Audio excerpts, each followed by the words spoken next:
So you may think this is the craziest week ever that we're going to have in our Emergency Preparedness Challenge.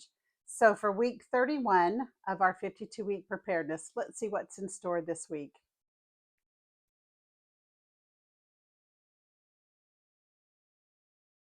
Hi, this is Vicki with the 411. Want to welcome you to our channel. This is our 52-week Emergency Preparedness Challenge. And we throw some things in there sometimes that's not on our 52-week challenge. But anyway, I want to thank all of the subscribers that we've had so far. And for those who like it and share it with your friends, please do so. Let's get some more people on this journey with us. If you want to get, we are starting a new month. We are first week in August. So if you want to get the monthly look at view of what we're doing this month, subscribe to my newsletter. I'll have the link in the description so you can do that. And I'll get that sent out to you this week. So we are on week 31, and our first thing under our food items, it says create an inventory of your food supply. Now that might be stuff that you have in your pantry that you use regularly. I just recently went through and did an inventory of my my long-term storage. It's a long thing of all kinds of foods that I've stored.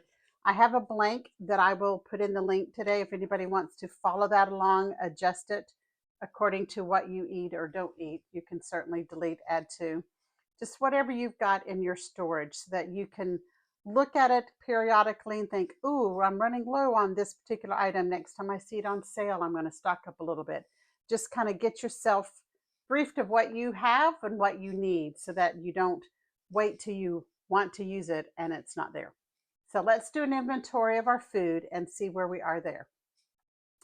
On our household items, we are going to review weeks 1 through 30 and see what you're missing.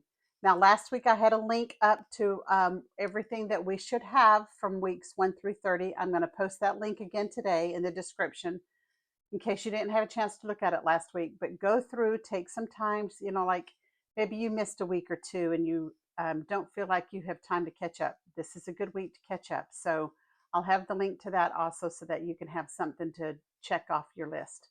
On our 72-hour survival kits, we're not adding anything to it this week. We're going to catch up, but we're going to prepare for an expansion because we're going to go from a 72-hour survival kit to a 96-hour. So we've got stuff we've got to add for one more day. If you want to, if you are happy with yours being a 72-hour survival kit, usually within 72 hours, you have found family or friends or someplace to go and take up residency until you can get back in your home, if that's the situation. If it's something severe, usually by day 3, FEMA has stepped in to help those that need help. So the general rule of thumb is to have that 72-hour bug out bag. So we're just going to make it another day. For those who want to make it another day, keep following with us and we'll see. There are things that we've added to it that we haven't had before. So I would encourage you to stay on with this because there's still more things that we can store in our other stuff. Our emergency money, we're adding $30 more. If you remember now, it's $30 every week. So you don't have to sit there and think, oh, how much do I need today? It's $30 every week, and we're going to build up our little cash stash. Our family prep is we're going to catch up, another catch up week, fill in any holes that you might have missed. I had a link last week of where we should be at this point. I will repost that link so that you can take a look at it and check things off and give yourself that time to just kind of catch up. And then under the water, I would like to know who has actually gone and purchased a barrel, where you got it from and what you paid for it. I am curious to see if anybody can find them under that $130 range that we were looking at for the 55-gallon barrels. If you don't need a big barrel, it's time to maybe just get a 30-gallon barrel. But I want you to do an inventory on what you have. Maybe it's one 55-gallon barrel, 2 30-gallon barrels, and 10 5-gallon jugs, or however you have it stored. If you have single 1-gallon jugs, do an inventory so that you know for sure how much water you have and how much water you need to have. I will look to make sure how much we need per person, and I will post that in the description. So that's it for this week. But I want to hear from you. I want some comments. What are your struggles? What are you having problems finding or not able to store?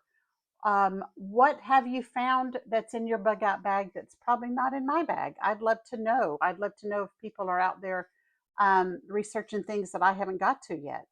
Um, so if you don't mind taking just a few minutes, share in the comments on how you're doing, whether or not you bought your barrel, and how your bug out bag is looking. And I'm just curious to see how well people are following along with this challenge that we're having.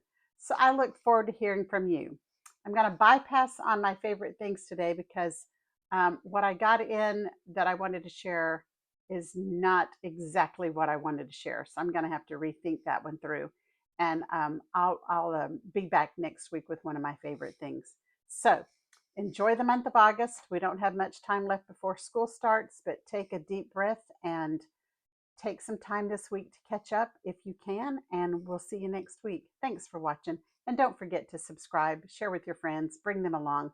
Again, this is Vicki with the 411. I'll see you next week. Bye.